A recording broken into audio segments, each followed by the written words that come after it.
Hello, my name is Andrew Dorman. I'm a PhD student in Dublin City University in Ireland, and my thesis examines the British soldiers' experience in Ireland during the 18th century. Now, despite what my accent and nationality might suggest, I'm not going to spend the next 3 minutes, or indeed my thesis, berating the British Army. What I'm going to do is to explain why this experience is so important and why it is so criminally under-researched. So, to begin, why is it important? Across this century, anywhere between 8 and 16,000 men are garrisoned in Ireland. And this garrison was subject to a near constant rotation, so regiments were brought into and out of the island fairly regularly. This means that if you enlisted in the British Army in this period, chances are you would spend at least some time here, unless you were really unlucky and ended up in the West Indies. So, this is a universally shared experience.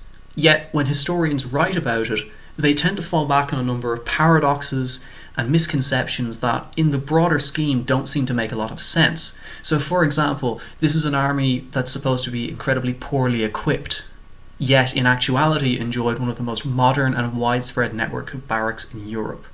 You also have an army where it is illegal to recruit Irishmen, yet dozens of regiments are raised here across the century. And then finally, you have an army that's supposed to be very poorly disciplined, prone to rioting and drunkenness.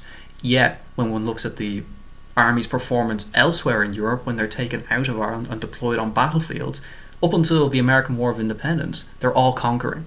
So one has to sort of reconcile these and reassess the importance of Ireland in the broader scheme of things.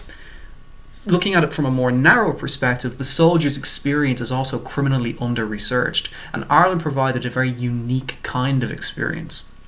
Soldiers were asked to undergo police work, take down smugglers, target agrarian protesters. There's a lot of novel activities that only really take place in Ireland that deserve a proper full-length thesis study, and that is what I'm aiming to do.